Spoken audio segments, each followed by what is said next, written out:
5 राज्यों में चुनाव है अगले साल की शुरुआत में ही। कम से कम 3 ऐसे राज्य दिखाई दे रहे हैं जहां पर आप लोग कॉन्टेस्ट में हैं अच्छे से। किससे शुरुआत करें? सबसे पहले आपको एक अच्छी खबर दे देता हूँ जी। कार्यक्रम शुरू होने के पहले अभी अभी मैं सीधा रेलवे स्टेशन से आ रहा हूँ आपके प्रोग्राम में, और अयोध्या जी के लिए तीर्थ यात्रा की दिल्ली से अयोध्या की पहली ट्रेन को मैं सी ऑफ करके आ रहा हूँ। दिल्ली के 1000 बुजुर्ग, हमारे माता पिता समान बुजुर्ग आज दिल्ली से अयोध्या के लिए अभी रवाना हुए हैं। वहाँ पे श्री रामचंद्र जी के दर्शन करेंगे और इतने खुश थे मैं बता नहीं सकता, बहुत खुश थे। You should have seen their faces, उनके देखने चाहिए थे चेहरे। अगर बुढ़ापे में तीर्थ यात्रा करने को मिल जाए, बहुत सारे लोग हैं जिनको भगवान ने साधन नहीं दिए अपनी ज़िंदगी में, तो उनको अगर कहीं से कोई तीर्थ यात्रा करा दे तो बहुत आशीष देते हैं। पंजाब जीतने का आशीर्वाद मिला अरविंद जी? हमें कोई जीत हार का आशीर्वाद नहीं चाहिए, देश के लिए आशीर्वाद हो, सबकी सुख शांति के लिए आशीर्वाद हो, कोरोना से मुक्ति मिले, सब लोग सुख शांति से जिएं, यही आशीर्वाद चाहिए। नहीं, चूंकि अयोध्या की ट्रेन की रवानगी हुई है तो उत्तर प्रदेश से शुरू करना होगा हमें चर्चा को, या कहीं से पंजाब से ही करें? कहीं से शुरू कर दे, देश तो पूरा ही अपना है। राजनीतिक तौर पर अपना बनाते भी रहना है? नहीं, सारा देश अपना है। राजनीति अलग चीज़ है, सारा देश अपना है, अपने को सारे देश के बारे में सोचना है। अरविंद जी, पिछली बार पंजाब में आप लोग काफ़ी सोच कर गए थे कि पंजाब भी शायद अपना है, लेकिन ऐसा हुआ नहीं। जितनी उम्मीद थी उतनी सीटें आप लोगों को मिली नहीं थी। जीते या हारे, पंजाब है तो अपना। हारने से पंजाब में सरकार नहीं बनी तो क्या हुआ? पंजाब के लोग बहुत प्यार करते हैं हमें। पंजाब कनेक्ट आपका अरविंद जी क्या है? क्योंकि पंजाबी या तो गिद्दा के लिए जाना जाता है, भंगड़ा के लिए जाना जाता है और बटर चिकन के लिए जाना जाता है। आपका कनेक्ट क्या है? पंजाब में बहुत विकास हो सकता है, पंजाब में पोटेंशियल बहुत ज़्यादा है। मैंने जितना भी स्टडी किया, ख़ास तौर से खेती और इंडस्ट्री में इतनी पोटेंशियल है। पंजाब का यूथ जो है, पंजाब में यूथ ही नहीं बचा। बहुत सारा यूथ तो विदेश चला गया और जो बचा वो नशे में डूब गया। पंजाब को ठीक किया जा सकता है और पंजाब की बहुत तरक्की हो सकती है, बशर्ते साफ़ सुथरी अच्छी राजनीति आ जाए। अरविंद जी, आपने तो बोला पंजाब आपका है, आप बहुत प्यार करते हैं जीते हारे, पर आप अपने आप को, आपकी पंजाबियत क्या है? क्योंकि जो अभी नेहा ने सवाल किया उसी से पूछना चाहूँगी कि आपको एक्सेप्ट पंजाब करेगा कि नहीं करेगा? आप ना नॉन वेजिटेरियन हैं, आप ना पेग लगाते हैं, आप ना भंगड़ा पाते हैं, आपकी पंजाबियत क्या है? इंसान का इंसान से है भाईचारा, यही पैगाम हमारा। पंजाब से प्यार मिलने की बात आपने की थी, लेकिन राजनीतिक प्यार सीटों में ही परिवर्तित होता है। तो पिछली बार क्या कमी रह गई थी? इस बार क्यों आपको लग रहा है? पिछली बार भी कोशिश की, इस बार फिर कोशिश करेंगे, अगली बार और कोशिश करेंगे, कोशिश करते रहेंगे। Try and try again successful मिलती है, मिलेगी सक्सेस, इसी बार मिलेगी, देखना आप। अमरिंदर सिंह छोड़कर चले गए, उससे फायदा हुआ आपको या नुकसान हुआ? जाहिर तौर पे देखिए, पिछली बार कांग्रेस ने बड़े बड़े वादे किए थे। उन्होंने कहा था सबको रोज़गार देंगे, घर घर में उन्होंने रोज़गार का एक कार्ड बांटा था कि जैसे कैप्टन साहब जीत जाएं ये कार्ड ले आना उनके घर पे और आपको रोज़गार मिल जाएगा। 30 लाख कार्ड बांटे थे। 5 साल में एक भी बच्चे को रोज़गार नहीं मिला। फिर उन्होंने कहा था स्मार्टफोन देंगे, 4 वादे उन्होंने मेन किए थे, एक भी बच्चे को स्मार्टफोन नहीं मिला। फिर उन्होंने कहा बुढ़ापा पेंशन 2500 कर देंगे, 5 साल में उन्होंने नहीं की। फिर उन्होंने कहा था किसानों के लोन माफ़ करेंगे, वो भी नहीं किए। फिर अब चुनाव के 3 महीने पहले उनको लगा यार कैप्टन साहब को अगर जारी रखा तो हार जाएंगे, तो उन्होंने वो बदल दिए। अब चन्नी साहब आ गए। चन्नी साहब भी कर कुछ नहीं रहे, रोज़ ऐलान पे ऐलान करते हैं, ऐलान पे ऐलान करते हैं। उन्होंने कहा कि गरीबों को हम 5-5 मरले के प्लॉट देंगे। साइज़ होता है, मरले इज़ द साइज़, जैसे एकड़ होता है मरले होता है, 5-5 मरले के प्लॉट देंगे। लाखों लोगों ने फॉर्म भर दिए अभी सितंबर अक्टूबर के महीने में, अभी तक एक भी आदमी को। इस बार तो वो ऐलान अब तो सरकार है उनकी, देना तो शुरू तो करें कम से कम। एक भी आदमी को अभी तक प्लॉट नहीं दिया। फिर मैं गया वहाँ पे, मैंने कहा मैं बिजली माफ़ करूँगा जैसे दिल्ली में की, तो 2 दिन बाद वो कहते हैं मैं भी बिजली माफ़ हो गई पंजाब में। अभी तक एक भी आदमी का जीरो बिल नहीं आया। तो वो अब कैप्टन साहब की एंटी इनकम्बेंसी ख़त्म करने के वो चन्नी साहब को ले आए। अब चन्नी साहब वादों पे वादे, ऐलान पे ऐलान कर रहे हैं। कल चन्नी साहब ने कहा कि मैं तो मुख्यमंत्री बनने वाला ही नहीं हूँ, मैं तो मुख्यमंत्री की रेस में ही नहीं हूँ। तो मतलब वो कह रहे हैं कि ये जितने ऐलान मैं कर रहा हूँ ये अब अगला भुगतेगा जो भी आएगा। तो मतलब नेट नुकसान हुआ है अमरिंदर जी के जाने का आपको, आम आदमी पार्टी को पंजाब में? मुझे लगता है पंजाब को ही नुकसान हुआ है जिस तरह की राजनीति चल रही है। मुझे लगता है कि अब एक अच्छी राजनीति चाहिए, विकास की राजनीति चाहिए, ईमानदार राजनीति चाहिए, ईमानदार नेता चाहिए कि जो कहें वो करें। अभी झूठ पे झूठ, वादों पे वादे, ऐलान पे ऐलान अब पंजाब की जनता देख रही है। एक और चीज़ बड़ी इंटरेस्टिंग है पंजाब के साथ कि पंजाब और दिल्ली के अंदर आवागमन काफ़ी ज़्यादा है। पंजाब के लोग दिल्ली आते रहते हैं, दिल्ली के लोग पंजाब जाते रहते हैं। तो पंजाब के लोगों ने देखा कि दिल्ली में इतना विकास हो गया, दिल्ली में आते हैं, लोगों से बात करते हैं, लोग अपने रिश्तेदारों से बात करते हैं। लोग कहते हैं यार यहाँ बिजली पहले बहुत पावर कट लगते थे, अब तो 24 घंटे बिजली आती है, अब तो हमारे बिजली के बिल भी नहीं आते, बिजली के बिल 0 आते हैं। फिर कई लोगों ने स्कूल देखे यहाँ पे दिल्ली के, वो कहते हैं यार स्कूल तो बड़े अच्छे हो गए। फिर अस्पताल देखे, अस्पताल भी बड़े अच्छे हो गए, मोहल्ला क्लिनिक भी बन गए। तो फिर वो कहते हैं यार पंजाब में भी ऐसा होना चाहिए। तो पंजाब वाले कह रहे हैं एक मौका तो देना बनता है। अरविंद जी और चन्नी जी का क्योंकि आपने जिक्र किया, फ्रीबीज को लेकर आपने झड़ी लगा दी वहाँ पर। चन्नी जी ने कहा कि तू डाल तो मैं पात, मैं भी फ्रीबीज की झड़ी लगा देता हूँ, लेकिन ज़मीनी तौर पर इम्प्लीमेंट नहीं कर पा रहे। सवाल सुन लीजिए मेरा, आप उन फ्रीबीज को इम्प्लीमेंट कैसे कर पाएंगे जब स्टेट में फंड्स की कमी है? क्योंकि 1000 रुपये आप महिलाओं को देंगे, 300 यूनिट बिजली आप फ्री कर देंगे, आपने वहाँ के बिजनेसमैन को अलग से 5 प्रॉमिसेस किए हैं, कैसे हो पाएगा ये सब कुछ? सब कुछ होगा, ईमानदार आदमी आएगा, ईमानदार सरकार आएगी, ईमानदार पार्टी आएगी, सब कुछ होगा। दिल्ली में भी पहले बुरा हाल था। दिल्ली में शीला जी के टाइम में अगर आपको याद हो, वो कहती थी पैसा नहीं है, पैसा नहीं है, घाटे में चल रहे हैं, घाटे में चल रहे हैं। अब देखो पैसा भी आ गया, बिजली भी फ्री हो गई, स्कूल भी बन गए, अस्पताल भी बन गए, अभी बुजुर्गों को तीर्थ यात्रा भी मिल गई फ्री में, सब कुछ हो रहा है। क्यों? ईमानदार सरकार आ गई। मैं आपको हिसाब भी बता देता हूँ। मैंने पंजाब में, मैं जब भी कुछ बोलता हूँ सारी कैलकुलेशन करके जाता हूँ। मैंने कहा पंजाब में फ्री बिजली देंगे, दिल्ली में दी हमने, तो मानते हो हम कर सकते हैं, करना आता है हमको, और हमको ही करना आता है और किसी को नहीं आता। पंजाब में हमने कहा भाई हम इतनी बिजली फ्री देंगे, उसका करीब 2 से 2.5 हज़ार करोड़ का खर्चा आएगा। हमने कहा हर 18 साल से ऊपर की महिला को 1000 रुपये महीना देंगे। पहले तो ये समझ लीजिए इसका इम्पैक्ट क्या है। हर महिला को 1000 रुपये महीना देने का कितना बड़ा इम्पैक्ट है महिलाओं के सशक्तिकरण को लेके। अभी तक बड़ी बड़ी बातें हुई हैं हमारे देश के अंदर, देश का ये दुनिया का सबसे बड़ा विमेन एम्पावरमेंट प्रोग्राम होगा। 18-19 साल की बच्ची जिसका कॉलेज छूट जाता है क्योंकि पिताजी पैसे नहीं देते, बेटे को पढ़ाना चाहते हैं पिताजी, परिवार बेटे को पढ़ाना चाहता है, उसकी कॉलेज की पढ़ाई बंद नहीं होगी। एक गृहिणी 1000 रुपये अगर उसमें आते हैं, आज इतनी महंगाई हो रही है, इतनी महंगाई हो रही है, सारी सरकारों ने महंगाई कर दी। अगर उसके पास 1000 रुपये हम दे देते हैं, वो पता नहीं कितनी चीज़ें कर सकती है। बच्चों के लिए कुछ खरीद सकती है, थोड़ा सा सब्जी ला सकती है, दूध ला सकती है बच्चों को, पता नहीं क्या क्या कर सकती है 1000 रुपये में।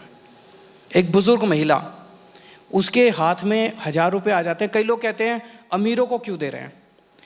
अभी मेरे पास एक अमीर दोस्त आया, मुझे आके कहता है कि एक दिन मेरे पिताजी आए मेरे पास और मुझे आके कहते हैं कि बेटा मेरी जेब खर्ची लगा दे।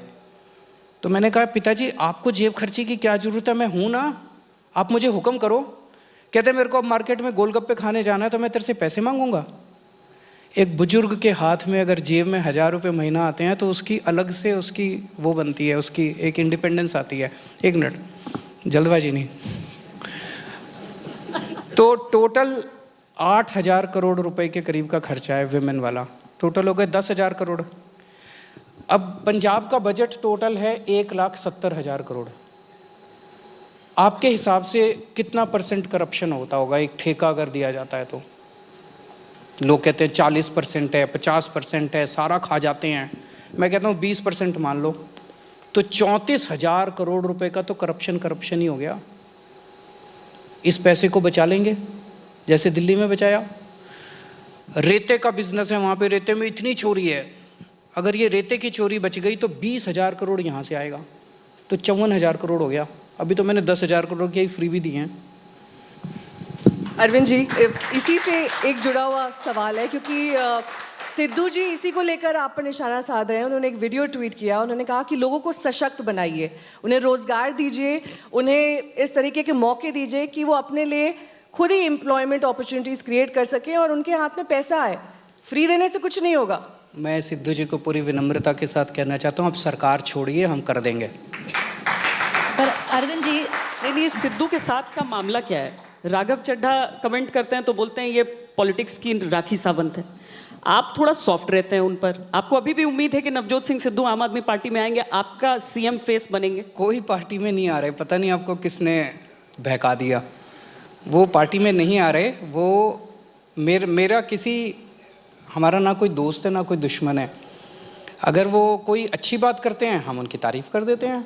विपक्ष में है तो क्या हुआ, कभी कभी तारीफ़ कर देनी चाहिए अच्छी बातों की। वो अगर कोई गलत बात करते हैं हम उसकी बुराई करते हैं, तो दोनों करते हैं हम। पर आप अगर वो विपक्ष से आपके पक्ष में आना चाहें तो क्या सिद्धू के लिए द्वार खुले हैं आम आदमी पार्टी के पंजाब में? अगर आप उनका मैसेज लेके आई हैं तो मैं बात करूं। नहीं तो ये हाइपोथेटिकल क्वेश्चन है। नहीं, अच्छा मान लीजिए मैसेज लेकर आई है ना, मान कैसे लें? अरे तो सीएम बना देंगे आप, सीएम उम्मीदवार। तो आप कॉन्फिडेंट है ना कि आम आदमी पार्टी का ही सीएम बन रहा है? आम आदमी पार्टी सीएम फेस क्यों नहीं दे रही है? ऐसा तो नहीं, क्योंकि देखिए आपकी पार्टी में अगर एक चेहरे की बात हो तो वो अरविंद केजरीवाल हैं। तो क्या पंजाब जीतेंगे तो अरविंद केजरीवाल जाएंगे वहाँ? अरविंद केजरीवाल दिल्ली का बेटा है, दिल्ली का भाई है, दिल्ली में ही रहेगा। दिल्ली वालों को बहुत प्यार मिला है मुझे, मैं दिल्ली छोड़ के नहीं जाऊँगा। तो पंजाब में नकली केजरीवाल रहेंगे? नहीं, वो जाएंगे अब। उन्होंने कल खुद ही स्टेटमेंट दे दिया, चन्नी साहब ने कल बोला कि उनके शायद कांग्रेस वालों ने उनको बोल दिया कि वो सीएम कैंडिडेट नहीं है। अरविंद जी, आपने क्लैरिफिकेशन दे दिया नकली केजरीवाल पर, लेकिन उनका एक और आरोप है कि आप काले अंग्रेज हैं। आपके रंग पर भी उन्होंने टिप्पणी मैंने कर दी। कल बोला था हम काले हैं तो क्या हुआ, दिल वाले हैं। उन्होंने कहा कि वो लूट रहे हैं और इस बात को मैं पहचानना उनको फिर से कहना चाहता हूँ, कल मैंने बोला भी था, देखिए मैं जैसा भी हूँ, उन्होंने मेरे कपड़ों पे भी, जब से मैंने कहा है ना कि मैं हर महिला को 1000 रुपये दूंगा, तो वो मेरे को खूब गालियाँ दे रहे हैं। चन्नी साहब बोले कि केजरीवाल कपड़े बड़े सस्ते पहनता है, इसको कोई 5000 रुपये दे दो, अपने लिए अच्छी शर्ट खरीद लेगा। मैं जैसे भी कपड़े पहनता हूँ मैं खुश हूँ, पर जो 1000 रुपये दूंगा ना, उससे मेरी माँ बहनें अपने लिए नया सूट खरीद लेंगी, उससे मुझे बड़ी तसल्ली मिलेगी। मैं काला हूँ, लेकिन अपनी सारी माँओं को काला बेटा पसंद है, ये अपनी सारी बहनों को ये काला भाई पसंद है।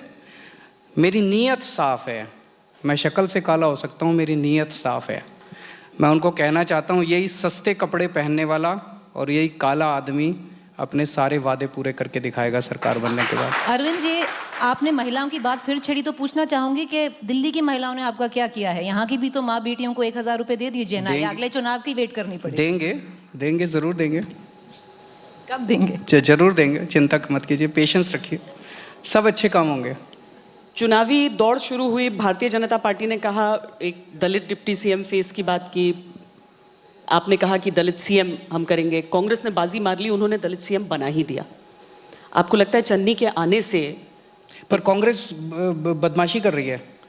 कांग्रेस ने चुनाव के पहले 3 महीने के लिए दलित सीएम बनाया है, क्योंकि उनको बस उनके वो कल, आपको यकीन है चन्नी के चेहरे पर वो चन्नी वापस नहीं आएंगे? वो कल उन्होंने खुद ही बोला है, मैं नहीं कह रहा, उन्होंने कल बड़े एम्फैटिकली प्रेस कॉन्फ्रेंस में बोला है कि मैं सीएम उम्मीदवार नहीं हूँ। उनको कांग्रेस हाईकमांड ने बोला है कि आपको सीएम नहीं बनाने वाले। तो कांग्रेस ने दगा किया दलितों के वोट लेने के लिए ना। आप दगा करेंगे क्या? आप दलित सीएम बनाएंगे? हम इस तरह की गंदी राजनीति, मतलब दलित सीएम वाला मैं, लेकिन ये इस तरह की गंदी राजनीति नहीं करते कि चुनाव के 3 महीने पहले हम कर दें और फिर झूठ बोलें, और इस तरह के काम हम नहीं करते। केजरीवाल जी, वहाँ जो आपका वोट परसेंटेज है पंजाब में, कितना पिछले चुनावों में रहा था, कितना उसके बाद जब म्यूनिसिपल चुनाव अभी हुए? आप जितने विधायकों के साथ आए थे उनमें से 9 या तो निकाल दिए गए या दूसरी कांग्रेस में चले गए। तो आपका दावा इस बार अगर पंजाब का है तो किस आधार पर है? जनता चाहती है। पर जनता तो वोट परसेंटेज में क्यों नहीं आपके वो तो रिफ्लेक्ट कर पास्ट रहा है? था, हर बार ऐसे थोड़ी रहता है। अब देखना, इसी साल की तो बात होगी। नहीं तो वो तो फरवरी में था, अब देखना। आप खांस आपके रहे थे, सर्वे क्या कह रहे हैं? सर्वे तो अभी हम करेंगे। आप खांस रहे थे कि ये दिल्ली की पोल्यूशन है, क्योंकि खांसी तो ठीक हो गई थी आपकी। खांसी अभी भी ठीक है, टच वुड, फिंगर्स क्रॉस्ड, खांसी ठीक ही रहे तो अच्छा है। लेकिन पोल्यूशन एक इस वक्त एक सीरियस प्रॉब्लम है। मैं ये कहूँ कि पोल्यूशन ठीक हो गया, वो ठीक नहीं होगा। लगभग 30 सितंबर तक का जो डेटा आप अगर देखते हैं दिल्ली का, तो वो उस टाइम पोल्यूशन ठीक था। एयर क्वालिटी इंडेक्स लगभग 100-125 के नीचे था, जो कि ठीक माना जाता है।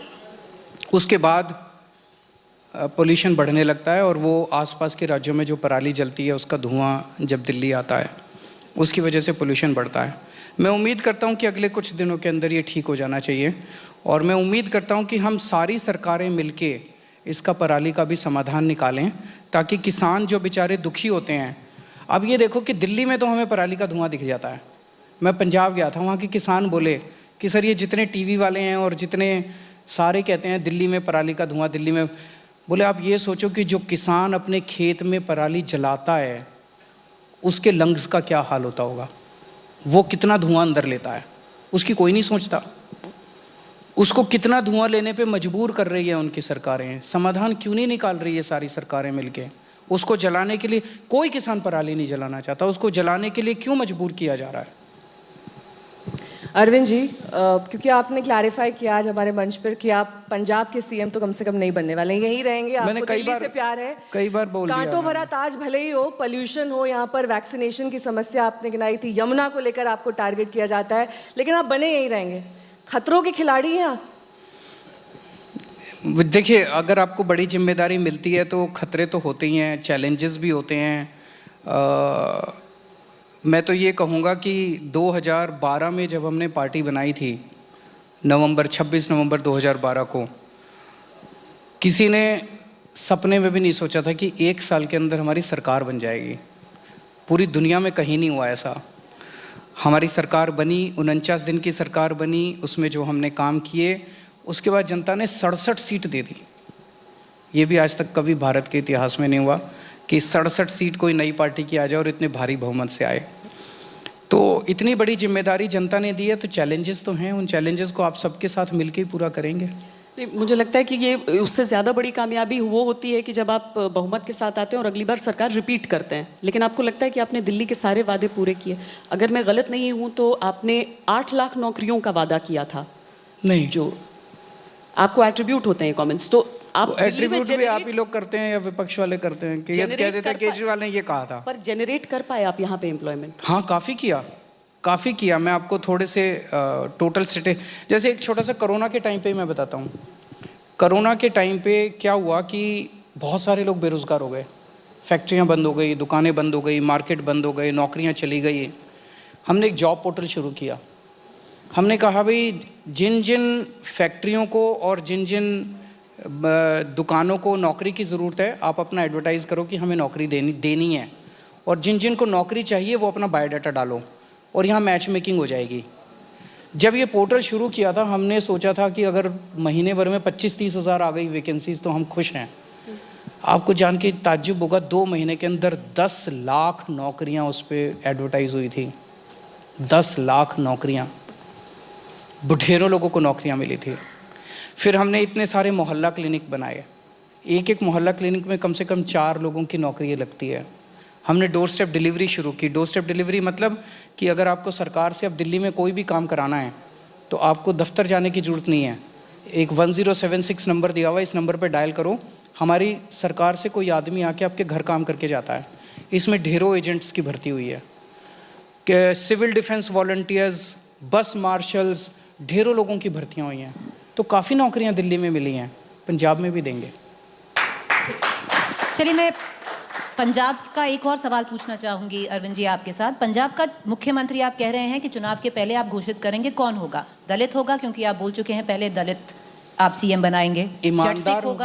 ईमानदार होगा, पंजाब के स्कूल अच्छे करेगा, अस्पताल अच्छे करेगा, सबके लिए पानी की सुविधा करेगा, बिजली की सुविधा करेगा, खेती अच्छी करेगा, इंडस्ट्री अच्छी करेगा, ईमानदार सरकार देगा, करेगा, विकास करेगा। करेगी तो नहीं है, वो तय हो करेगी गया भी हो सकता है। है। वो तय हो गया है कि करेगी अब आप नहीं होगी। बहुत डिटेल में मत जाइए, उसकी हाइट कितनी होगी, उसका वेट कितना होगा। तो करेगी भी हो सकती है। अच्छा आदमी या अच्छी औरत होगी। अरविंद जी, क्योंकि आपने स्पष्ट किया कि आपको दिल्ली से बहुत ज़्यादा प्यार है और दिल्ली से ही मुझे मेरे देश से प्यार है। चलिए, आपको देश से प्यार है, आप देशभक्त हैं, लेकिन अरविंद केजरीवाल पर सबसे बड़ा आरोप ये लगता है कि वो ब्लेम गेम बहुत खेलते हैं। जब भी उन पर कोई सीधी बात आती है वो सेंटर पर डाल देते हैं। वैक्सीनेशन की बात आई तो उन्होंने कहा कि कम डोजेज है, पोल्यूशन की बात आई तो उन्होंने कहा कि सुप्रीम कोर्ट को संज्ञान लेना चाहिए, तो सुप्रीम कोर्ट ने संज्ञान लिया, लेकिन सुप्रीम कोर्ट ने ये भी कहा कि दिल्ली के स्कूल्स नहीं खुलने चाहिए थे। इसको लेकर अभी 1-2 दिन पहले ही ये सुप्रीम कोर्ट की तरफ से कहा गया है। तो ये जो डाइवर्जन शिफ्ट हमेशा मुद्दों को लेकर रहती है, इससे कब दिल्ली वालों को निजात मिलेगा? मैंने तो कभी ब्लेम नहीं किया। अभी आपका पूरा स्टेटमेंट आप देखो, ये सारे आपने मेरे ऊपर झूठे आरोप लगा रखे हैं कि आपने ये कहा, आपने ये कहा। मैंने तो ऐसा कभी भी कुछ नहीं कहा। जैसे अभी आपने कहा कि सुप्रीम कोर्ट संज्ञान ले, मैंने तो कभी नहीं कहा सुप्रीम कोर्ट संज्ञान ले। मैंने तो कभी वैक्सीनेशन की कमी है तो हम कहेंगे कि कमी है। देखो, मैं आपको छोटा सा उदाहरण देता हूँ। जब कोरोना की सेकंड वेव आई, सेकंड वेव में ऑक्सीजन की कमी हुई। अब ऑक्सीजन कौन देगा? केंद्र सरकार देगी, क्योंकि हमारे पास तो थी नहीं।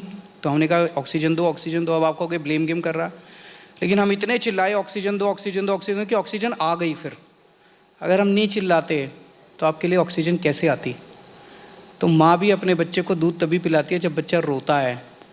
हम रोए, हम चिल्लाए, हमने वो 3-4 रातें जो हैं मेरे लिए इमोशनली बहुत ज़्यादा पेनफुल थी। इतने फ़ोन आ रहे थे, इतने फ़ोन आ रहे थे, यहाँ ऑक्सीजन नहीं मिल रही, वहाँ ऑक्सीजन नहीं मिल रही, मेरे को बेड दिला दो, मेरे को ये कर दो। बेड हम एक साथ 10,000 बेड क्रिएट कर सकते हैं। ऑक्सीजन के सिलेंडर अगर मिल जाएँ तो हम ऑक्सीजन के सिलेंडर लगा के कर सकते थे, बहुत सारी जान बचाई जा सकती थी। लेकिन हम चिल्लाए, चीखे, मांगा, तभी तो ऑक्सीजन मिली। अब वैक्सीनेशन उस टाइम कमी थी, हम चीखे, चिल्लाए, मांगा, तभी तो वैक्सीन मिले। अब वैक्सीन की कमी नहीं है, मैं कह रहा हूँ, अब वैक्सीन की कमी नहीं है। पर अब ओमिक्रॉन को देखकर तैयारी पूरी है हमारे पास? पूरी तैयारी है। मैंने अभी 2 दिन पहले ही पूरी मीटिंग ली है, तो ऑक्सीजन की, बेड्स की, दवाइयों की, सबका जायजा हमने लिया है। तो भगवान ना करे ओमिक्रॉन फैले, लेकिन अगर फैलता है तो हम अपनी तरफ से तैयार हैं। सरकार ने गलत किया जो उन्होंने ऐलान किया था कि जो फ्लाइट्स हैं वो खोल देंगे? मेरे ख्याल से सारे देश जितने भी हैं, अभी 3 दिन पहले जापान ने भी सारी फ़्लाइट्स बंद कर दी, नेपाल ने अभी 2 दिन पहले फ़्लाइट्स बंद की हैं। हमें भी कर देनी चाहिए थी टाइम पे। अब जैसे ये 2 कर्नाटका में जो मिले हैं, ये साउथ अफ्रीका वाले आए हुए हैं। अगर हम फ़्लाइट्स टाइम पे बंद कर देते तो शायद रोका जा सकता था।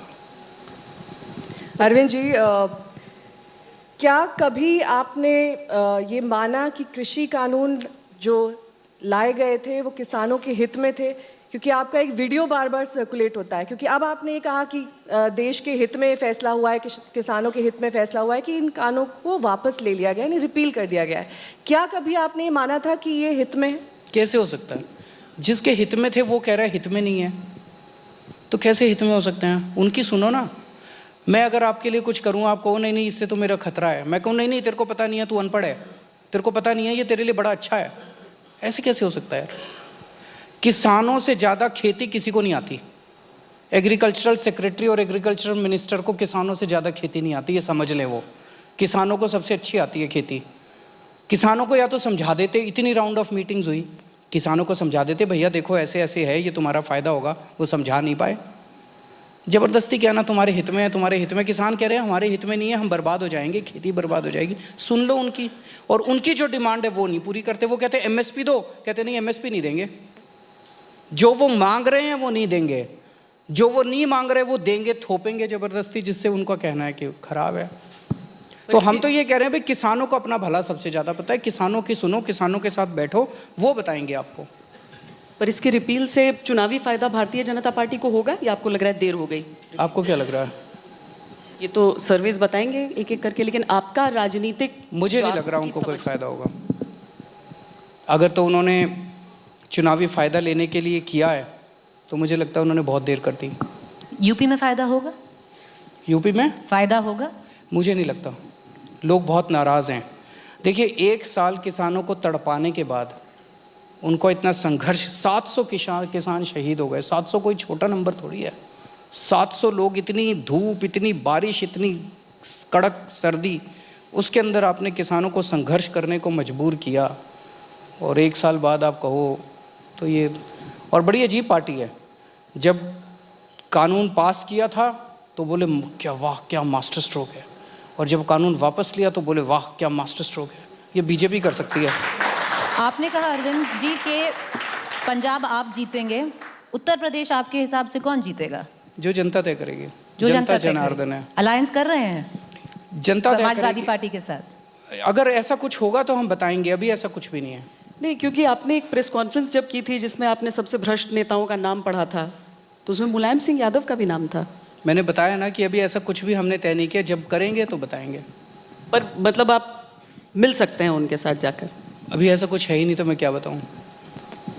अरविंद जी, क्योंकि आपने अभी कहा ना कि हाल ही में आप जब विधानसभा को एड्रेस कर रहे थे, आपने कहा मुझे बीजेपी के नेताओं पर तरस आता है कि इनके नेता इनके साथ क्या क्या कर रहे हैं। आपको नहीं आता?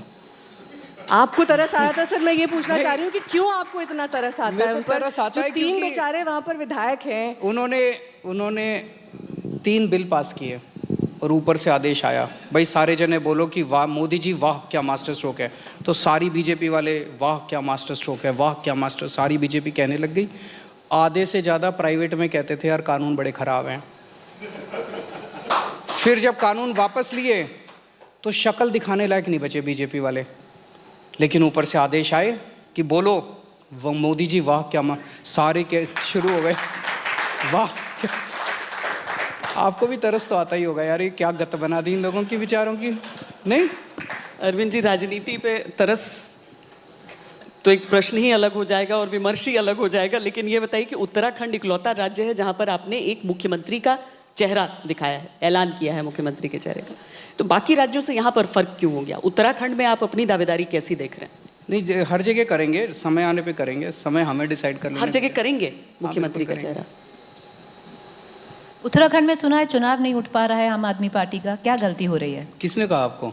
सर्वेस कह रहे हैं। कौन सा सर्वे दिखाओ मेरे को? अभी तो ये कह रही है हमने सर्वे कराई नहीं। हमारा नहीं हुआ है, बाकी का तो हुआ हमने है। नहीं आप किया। झूठ बोल रही हैं। हमने नहीं किया है। आप हमें चुनाव हराएंगी यहाँ बैठ के। अशोक सिंघल एक सवाल पूछना चाह रहे हैं, उत्तराखंड पर ही है। देश पर अभी आएंगे हम। अशोक जी, अभी देश की तरफ हम एक एक राज्य करते हुए, एक एक प्रदेश, फिर पूरा देश, और इसी क्रम में फिर हम गोवा की तरफ भी चलते हैं, जहां पर गोवा में भी काफ़ी समय से आम आदमी पार्टी की बात तो होती है। वहां पर अब धीरे धीरे पोस्टर्स भी पड़ते जा रहे हैं, लेकिन गोवा में आपकी राजनीतिक, फिर आप सर्वे पूछेंगे इसलिए आपकी राजनीतिक समझ आपको गोवा में कहां पर खड़ा कर रही है? देखिए, गोवा के अंदर लोगों ने बीजेपी कांग्रेस दोनों को ट्राई किया। पिछली बार कांग्रेस को 17 सीट मिली थी, 20 सीट चाहिए होती है सरकार बनाने के लिए, 3 सीट कम थी। बीजेपी को 12 सीट मिली थी। 17 में से 13 लोग छोड़ के या 12 लोग छोड़ के बीजेपी में शामिल हो गए।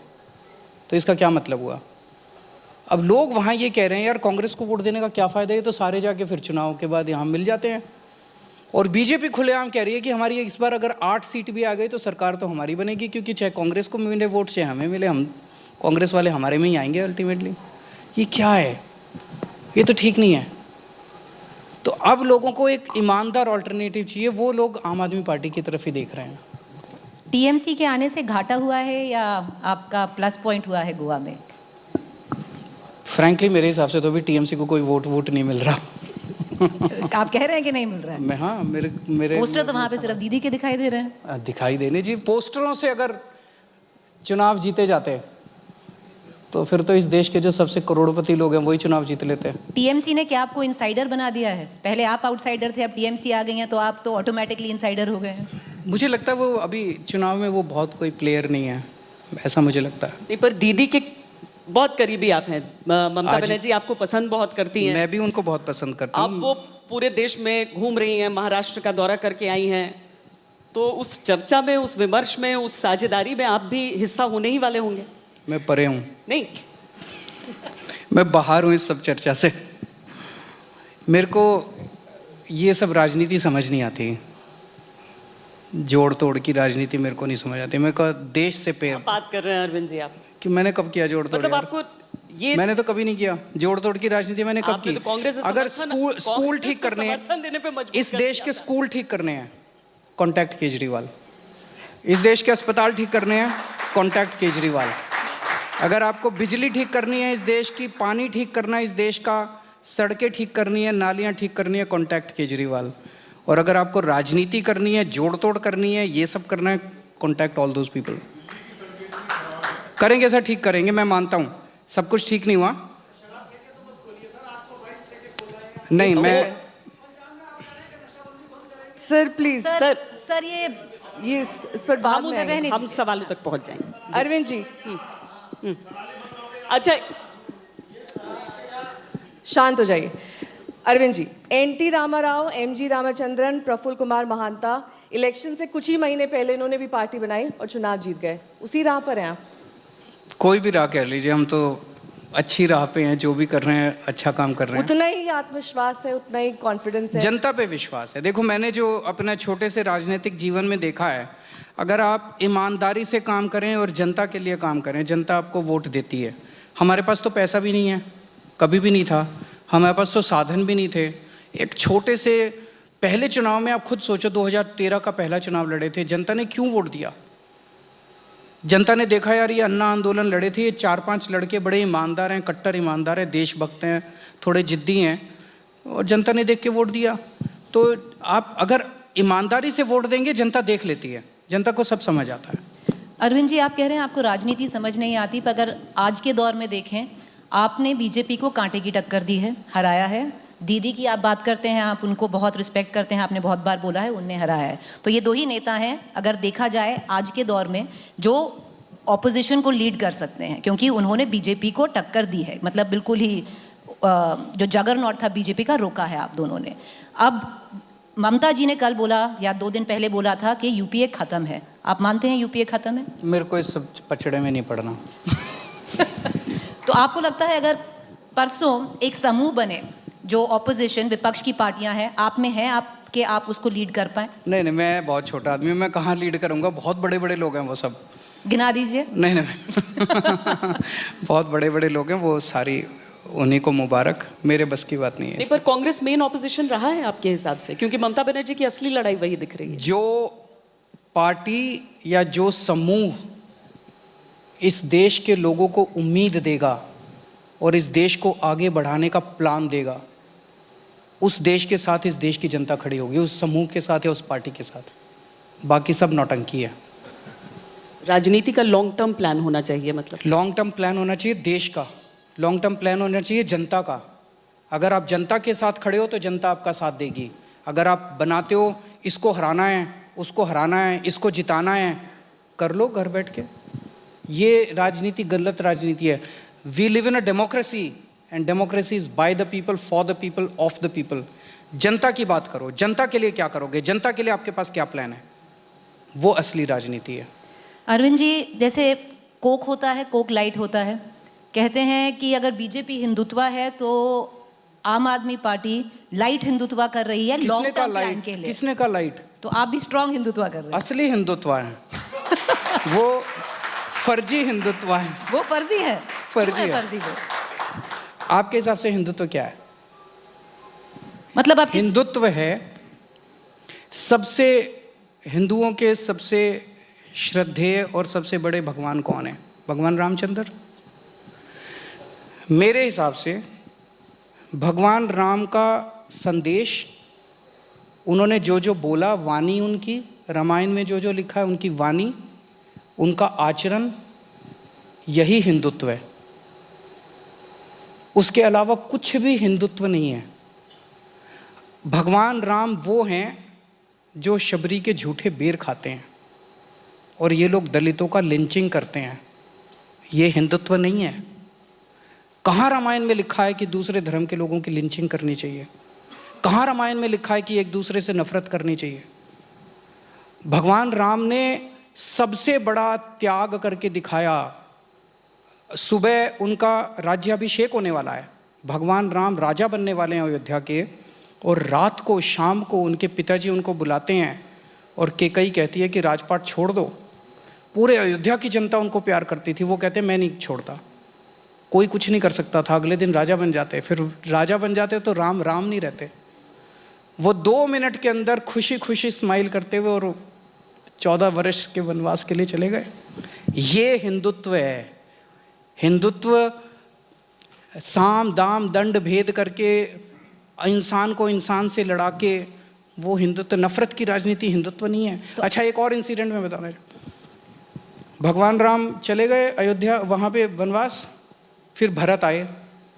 भरत को पता चला, भरत जाते हैं उनको वापस लाने के लिए, और दोनों भाइयों में झगड़ा हो रहा है। क्या झगड़ा हो रहा है? वो कहता है राज तेरा, वो कहता है राज तेरा। मुझे लगता है मानव जाति के इतिहास में इतना सुंदर सीन कभी देखने को नहीं मिलेगा। 2 भाई आज की डेट में अगर लड़ते हैं, आज की डेट में अगर 2 भाई लड़ते हैं, वो कहता है बाप की जायदाद मेरी, वो कहता है बाप की जायदाद मेरी, मेरे की लड़ाई होती है। उस टाइम वो कहता है ये राज तेरा, वो कहता है राज तेरा। ऐसे भगवान के अनुयायी हम लोग हैं, ऐसे हिंदू हम लोग हैं, और हम एक दूसरे को नफरत करनी सिखाते हैं। असली हिंदुत्व है कि हर मुसलमान अपने भगवान की पूजा करे, क्रिश्चियन अपने भगवान की पूजा करे, हिंदू अपने भगवान की पूजा करे, सब लोग शांति से पूजा करें। एक दूसरे की पूजा में विघ्न डालना उस वक्त राक्षसी प्रवृत्ति मानी जाती थी। अगर कोई किसी ऋषि को उसकी तपस्या भंग करता था तो वो राक्षस कहलाता था। ये राक्षसी प्रवृत्ति है, ये हिंदुत्व नहीं है। आपका हिंदुत्व और राहुल गांधी का हिंदुत्व मेल खाता है? किसका? राहुल गांधी जी का। मुझे नहीं पता उनका क्या होगा, उनका जो भी होगा। अरविंद जी, आपने हिंदू और हिंदुत्व की परिभाषा तो दे दी, लेकिन आपको फिर चुनावी हिंदू को कहा जाता है, क्योंकि इलेक्शन से ठीक पहले आप अयोध्या गए, राम मंदिर के दर्शन किए। मैं तो हमेशा ही करता हूँ। मैं जब हनुमान चालीसा गाता हूँ तो आपको टाइमिंग दिक्कत ऐसी होती थी है ना सर कि इस देश में तो चुनाव चलते ही रहते हैं। मैं कभी भी मंदिर जाऊंगा तो कहेंगे देखो अब वो वाले चुनाव आने वाले हैं। वो उस समय दिल्ली के चुनाव चल रहे थे। हाँ, तो अब मैं तो किस टाइम जाना चाहिए आप बता दो, मैं उसी टाइम चला जाऊंगा। आप टाइम बता देना। अब जैसे अब फरवरी में चुनाव है, फिर अप्रैल में चुनाव है, फिर दिसंबर में चुनाव है, उसके बाद अगली अप्रैल में चुनाव है। मंदिर जाएं ना जाएं? अरविंद, रोजाना जाएं। आप दिल्ली चुनाव से ऐन पहले नजर आए थे। तो कितने दिन पहले जाना चाहिए? 2 महीने? अभी तो 3 महीने पहले गया हूँ। अब तो मत बोलो चुनाव के लिए जब गया। राजनीति की उंगलियां उठती हैं एक दूसरे पर तब तय होता वो है। बीजेपी वाले करते रहते हैं, उनको करने दीजिए, उनकी चिंता मत कीजिए। आपने कहा कि आप जोड़ तोड़ की राजनीति नहीं करते, तो उत्तर प्रदेश में क्या आप अखिलेश यादव से हाथ नहीं मिला रहे हैं? और किस राज्य में किसके साथ गठजोड़ अभी ऐसा कर रहे हैं? कुछ भी नहीं है। मैंने आपको बताया अभी ऐसा कुछ भी नहीं है। आप लोगों के कयास हैं, अभी ऐसा कुछ भी नहीं है। कयास तो नहीं है, फोटो थी। फोटो थी सर। फोटो खिंचाने, अब मैंने आपके साथ फोटो खिंचा ली तो इसका मतलब ये थोड़ी आज तक के साथ अलायंस हो रहा है। करना चाहेंगे?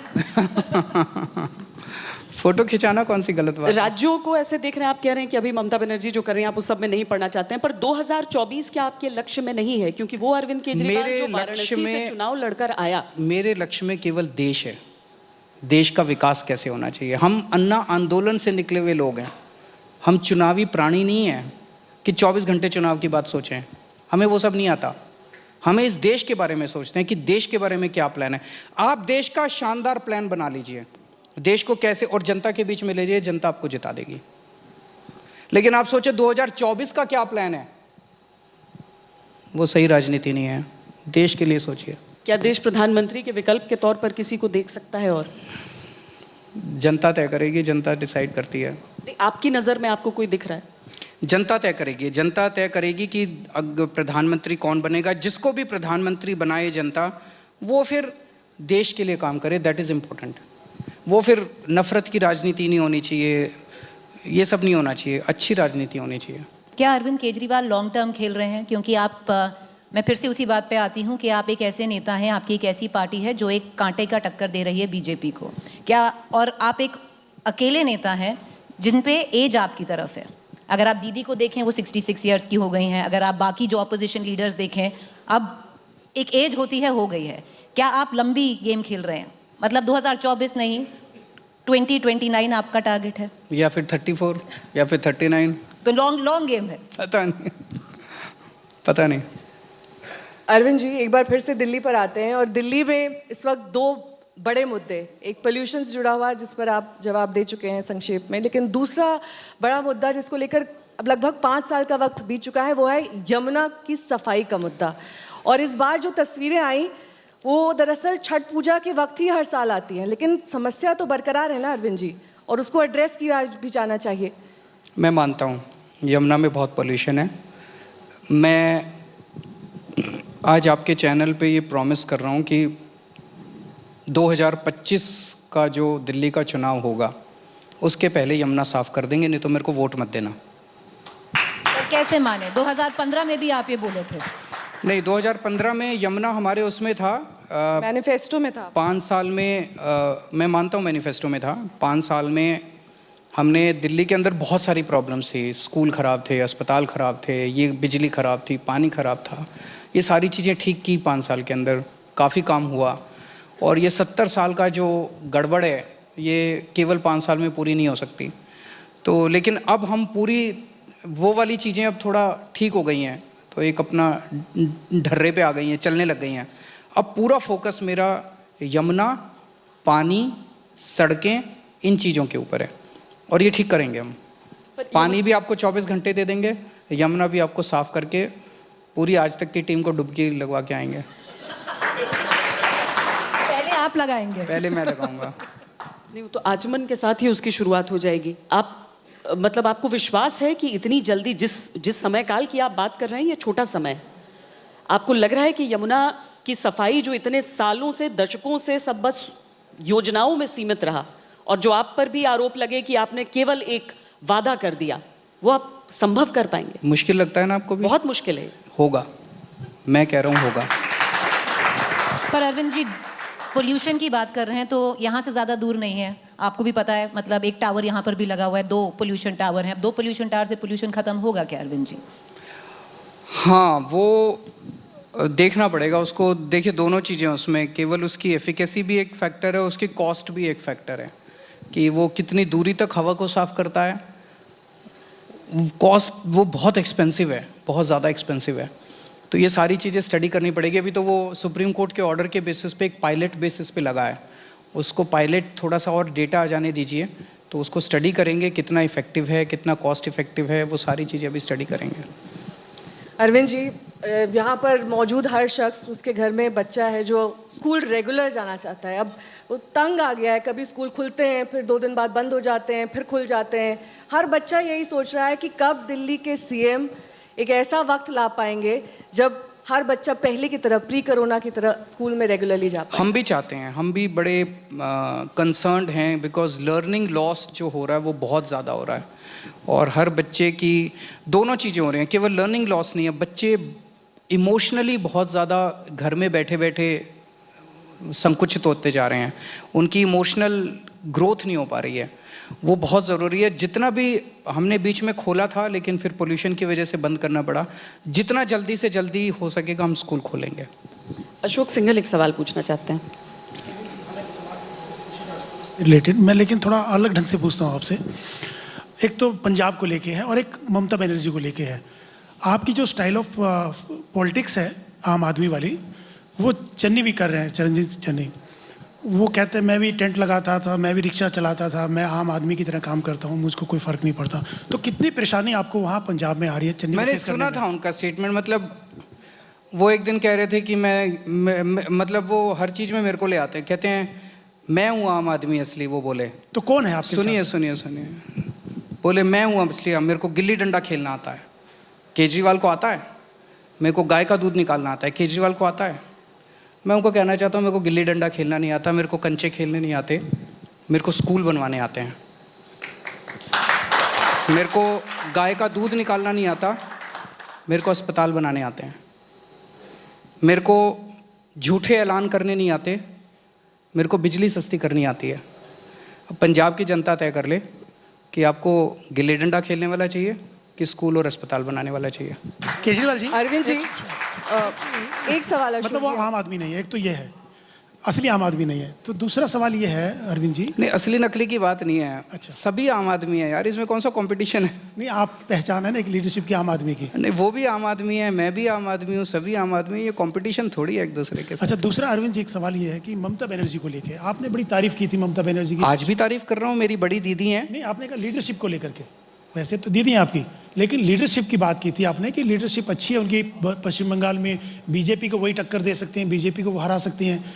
तो आपका निशाना हमेशा से नरेंद्र मोदी पे रहा है कि उनको हटाना जरूरी है, उनकी कार्यशैली को लेके भी हमेशा बोलते रहे। तो आपको लगता है कि ममता बनर्जी जिस ढंग से यूनाइट कर रही है पार्टीज़ को, आपने फिर कहा कि विकास होना चाहिए, मेरा मोटिव ये है, तो क्या मोदी भी कह रहे हैं मैं विकास कर रहा हूँ, तो क्या उनकी लीडरशिप ठीक है? अगर वो ठीक नहीं है तो ममता बनर्जी जिस ढर्रे पे चल पड़ी है, जो पॉलिटिक्स कर रही हैं देश भर में, तो आपको लगता है कि ममता बनर्जी ही मोदी को टक्कर दे सकती हैं? उनकी लीडरशिप में सबको आगे आना चाहिए, स्टेट वाइज स्टेज वो जा करके वो कर रही हैं, तो आपको उनकी लीडरशिप मंजूर है देश के अंदर? देखिए, वो क्या कर रही हैं, मेरी उनसे बात नहीं हुई कि उनका क्या प्लान है, उनका आगे क्या वो है, मेरी उनसे बात नहीं हुई, तो मैं उस पर कैसे टिप्पणी कर सकता हूँ?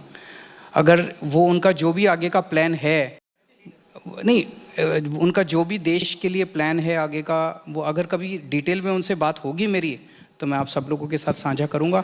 अभी वो जो भी कर रही हैं, I wish her all success, लेकिन मैं उस पर कुछ कमेंट नहीं कर सकता। मेरा कमेंट करना ठीक नहीं होगा जब तक मुझे डिटेल्स नहीं पता उनके प्लान्स के। लीडर अशोक जी, बहुत छोड़ अच्छी हैं, दीजिए, शानदार क्योंकि लीडर हैं। अरविंद जी भले कहते हैं कि मैं राजनेता नहीं हूं, मैं, लेकिन नो कमेंट्स की सबसे अच्छी कला, अभी तक इस पर एक भी टिप्पणी नहीं निकाल पाए। पर अरविंद जी ये बताइए, जो आप जिनसे आप बात करते थे पहले, जो आपके खुद के एडवाइजर रह चुके हैं, पीके हैं प्रशांत किशोर, वो ममता बनर्जी के अभी बहुत क्लोज माने जाते हैं, आपको लगता है सही सलाह दे रहे हैं उनको? सही सलाह दे रहे होंगे तभी ममता जी ने उनको रखा हुआ है अपने पास। अगर नहीं देते तो ममता जी हटा देती। ममता जी बड़ी इंटेलिजेंट हैं। सही दे रहे हैं। अरविंद जी, एक गाना सुना होगा आपने, तेरे नाम से शुरू तेरे नाम से ख़त्म। एक वक्त ऐसा था जब मोदी जी के नाम से ही आपका हर भाषण, हर संबोधन, हर वाक्य शुरू होता था, बार बार मोदी जी का। बहुत दिन से आपने उनका नाम ही नहीं लिया। कोई सोची समझी ये स्ट्रैटेजी है आपकी, या फिर आप जानबूझकर? आप क्यों उनका नाम सुनना चाहती हैं? मैं तो आपसे पूछ रही हूँ सर। ऐसा कुछ नहीं है। अगर कोई भी गलत, जैसे तीनों काले कानून आए, हमने कहा कि काले कानून गलत हैं, मैंने तो बोला विधानसभा में, अभी आपने जिक्र किया कि आपने कहा कि इनकी क्या गत बना दी, बोला। आपने कहा सीनियर लीडर्स ने गत बना दिया, आपने किसी का नाम नहीं लिया, आपने कहा मुझे। अच्छा, आप ये कह रहे हैं कि मैं कहूँ कि मोदी जी ने गत, अगली बार बोल देंगे। अगर आप चाहती हैं तो आपकी इच्छा पूरी करेंगे जरूर। चलिए, 5 राज्यों में चुनाव है, आपने पूरी चर्चा की अलग अलग राज्यों को लेकर, हालांकि सर्वेज का इंतजार आप अभी करना चाहेंगे और हम सब भी करना चाहेंगे उसका, लेकिन बेबाकी से सब सवालों के जवाब दिए। बहुत बहुत धन्यवाद आपका। थैंक यू सो मच, बहुत धन्यवाद। सबका बहुत बहुत शुक्रिया, थैंक यू।